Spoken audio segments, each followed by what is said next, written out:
मैं बलजिंदर कौर नागरिक एकेडमी में आपका स्वागत करती हूँ। आज हम वचन यानी नंबर एवं उसके भेद, वचन और वचन की परिभाषा और उसके भेद के बारे में हम जो है जानकारी देंगे कि वचन कितने प्रकार के होते हैं।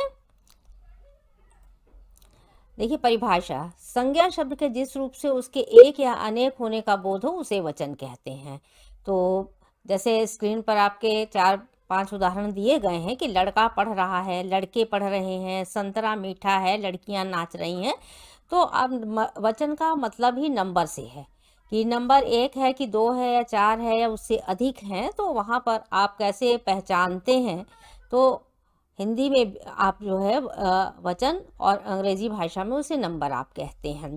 तो बहुत ज़्यादा सरल भाषा में इसको समझने का प्रयास करें कि लड़का पढ़ रहा है, लड़के पढ़ रहे हैं, संतरा मीठा है और लड़कियां नाच रही हैं। जो उदाहरण दिए गए इन वाक्यों में लड़का तथा संतरा एक वचन है और लड़के तथा लड़कियां बहुवचन है, क्योंकि यह एक से ज़्यादा होने का क्या कर रहे हैं, बोध करा रहे हैं, आपको पता बताते हैं। वचन के देखिए 2 प्रकार होते हैं, एक वचन और बहुवचन कहते हैं। एक वचन की परिभाषा ऐसे है कि संज्ञा शब्द के जिस रूप से एक ही वस्तु, पदार्थ या व्यक्ति का बोध होता है उसे एक वचन कहते हैं। आपने इसके पहले एक वीडियो संज्ञा पर भी हमारा आपके उस पर उपलब्ध है। तो संज्ञा शब्द के बारे में भी आपको पूरी जानकारी मिली कि संज्ञा कहते किसे हैं क्या। तो जान करके आप क्या कर सकते हैं, समझ सकते हैं। और यहाँ पर जैसे उदाहरण है, जैसे वृक्ष, बच्चा, कपड़ा, माता, नदी, पुस्तक, बंदर आदि। देखिए ये सारे उदाहरण जितने दिए गए हैं वो कितने वचन वाले हैं, एक वचन वाले हैं। और बहुवचन शब्द के जिस रूप से एक से अधिक वस्तु, पदार्थ या व्यक्तियों का बोध हो उसे बहुवचन कहते हैं और उसका बोध होता है उसे बहुवचन कहते हैं। लड़के, कपड़े, घोड़े, नदियां, मालाएं, पुस्तकें आदि, यहाँ एक नहीं, एक से अधिक की जानकारी प्राप्त हो रही है, इसलिए ये क्या होंगे, बहुवचन कहे जाएंगे। फिर देखिए, आपको वचन की पहचान होनी चाहिए कि वचन को हम कैसे पहचानेंगे। तो आप कैसे पहचानते हैं? गलतियां हो जाती हैं कई बार। तो संज्ञा सर्वनाम शब्दों के द्वारा आप पहचानते हैं उसे कि कहाँ पर संज्ञा सर्वनाम शब्दों के प्रयोग कैसे एक वचन में हो रहे हैं कि बहुवचन में हो रहे हैं। क्रिया शब्दों के द्वारा पहचानते हैं। संज्ञा सर्वनाम विशेषण शब्दों द्वारा पहचानते हैं। तो पहला है, आप देख रहे हैं कि घोड़ा दौड़ रहा है, तो एक वचन है। जहाँ पर अकारांत होता है, आ की वो लगा रहता है, वहाँ पर मोस्टली ज़्यादातर एक वचन होता है। या आप देख रहे हैं यहाँ पर घोड़े दौड़ रहे हैं, तो बहुवचन है ना। रहे हैं, जहाँ पर हैं और है में भी अंतर आ जाता है हमेशा एक वचन के लिए और हैं शब्द बहुवचन के लिए भी प्रयोग किए जाते हैं। इससे आप बहुत जल्दी पहचान लेते हैं। मैं जा रहा हूँ, एक वचन में हम मैं का प्रयोग करते हैं और हम जा रहे हैं हम बहुवचन का प्रयोग करते हैं। तो मैं और हम शब्द कैसे हैं, सर्वनाम का प्रयोग है, सर्वनाम के द्वारा आप इसे समझ लेते हैं। नंबर 2 देखिए, क्रिया के रूप द्वारा कैसे पहचानते हैं। कुछ संज्ञा शब्दों का रूप एक वचन और बहुवचन में समान होता है। ऐसे शब्दों के वचन की पहचान वाक्य की क्रिया का रूप देखकर की जाती है। क्रिया से आप पहचान लेते हैं। तो जैसे शेर दहाड़ रहा है, तो यहाँ पर एक वचन का प्रयोग है। और बहुवचन में शेर दहाड़ रहे हैं, यानी एक से अधिक हैं, इसलिए क्या है, रहे हैं का प्रयोग किया गया है। एक वचन में तोता उड़ रहा है, एक वचन है, तो तोते उड़ रहे हैं बहुवचन है। वचन संबंधी कुछ नियम है। देखिए, वचन संबंधी कुछ नियमों को ध्यान में रखना चाहिए ताकि वचन संबंधी अशुद्धियों से बच सके। आपकी प्रतियोगी परीक्षाओं में, जूनियर क्लास में और बाकी समय भी जो है ये पूछे जाते हैं। तो कैसे आप उसको, कभी कभी वचन भी बताना पड़ जाता है, बदलना भी पड़ जाता है। कुछ शब्दों का प्रयोग सदा एक वचन में होता है। जनता, दूध, वर्षा, आग, आकाश, प्रजा इत्यादि जो हैं वो सदा एक वचन में प्रयोग किए जाते हैं। कुछ शब्द ऐसे होते हैं जो सदा बहुवचन में ही प्रयोग किए जाते हैं। आंसू, बाल, लोग, दर्शन, प्राण, हस्ताक्षर आदि। कुछ शब्द ऐसे होते हैं जो सदा एक वचन और बहुवचन में भी प्रयोग होते हैं। घी, चाय, छाया, क्षमा, पानी आदि शब्द हैं। और नंबर 4 देखिए, धातु का बोध कराने वाली जातिवाचक संज्ञा तथा भाववाचक संज्ञा एक वचन में ही प्रयोग की जाती है। धातुवाचक आप समझ रहे हैं कि कैसे हैं। और सोना चांदी, प्रेम घृणा इत्यादि जो ये सब चीज़ें हैं भाववाचक हैं, ये सब चीज़ें कैसी होंगी आपकी जो है एक वचन में प्रयोग की जाएंगी।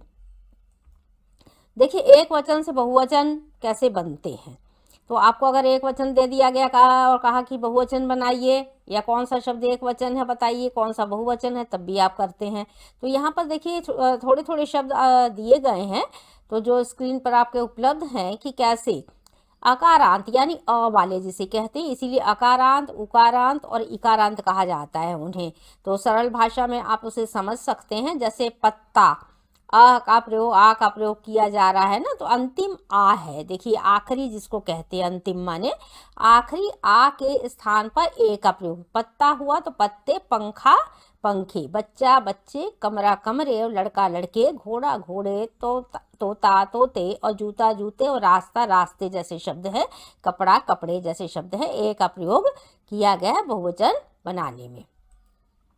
नंबर 2 देखिए आकारांत स्त्रीलिंग शब्दों के अंतिम आ के बाद ए लगाने से वे बहुवचन बन जाते हैं। सभा सभाएं, सेना सेनाएं, कविता कविताएं, माला मालाएं, इच्छा इच्छाएं, घटना घटनाएं, महिला महिलाएं, कथा कथाएं, कन्या कन्याएं और सभा सभाएं आ के बाद ए लगाया गया है, इसीलिए जो है यहाँ पर ये बहुवचन का प्रयोग यहाँ पर हो रहा है। नंबर 3 देखिए इकारांत, ई वाले। तो ई वालों को आप समझ रहे हैं कि इकारांत संज्ञा शब्दों के अंत में या और या में अंतर है। देखिए तो यहाँ जोड़कर इकारांत होने पर ई को ह्रस्व करके या जोड़ दिया जाता है।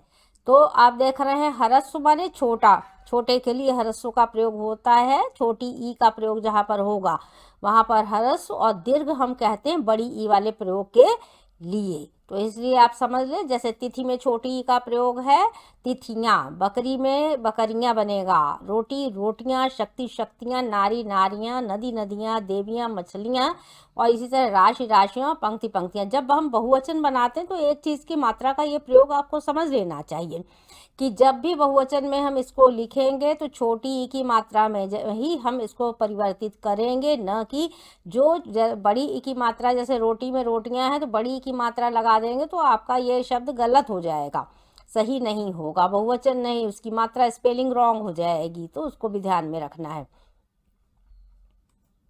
नंबर 4 देखिए इकारांत, ई वाले। इकारांत स्त्रीलिंग संज्ञा शब्दों के अंत में ई को इया कर दिया जाता है, जैसे बेटी बेटियां, इया सुनाई दे रहा है लास्ट में आपको, लड़की लड़कियां, टोपी टोपियां, सखी सखियां होगा, यहाँ लिख गया है सखियां शब्द है, सॉरी, गाड़ी गाड़ियां, बस्ती बस्तियां जैसे शब्द हैं। नंबर 5 देखिए शब्दों के अंत में वर्ग गण वृंद जन आदि लगाकर भी वचन बदले जाते हैं, और वर्ग इत्यादि भी लगता है, वर्ग शब्द छूटा है।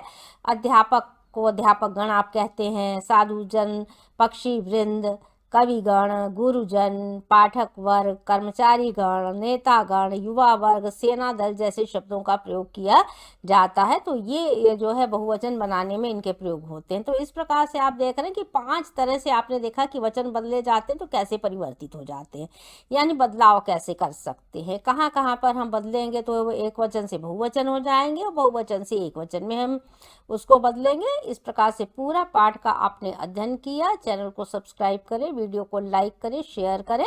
धन्यवाद।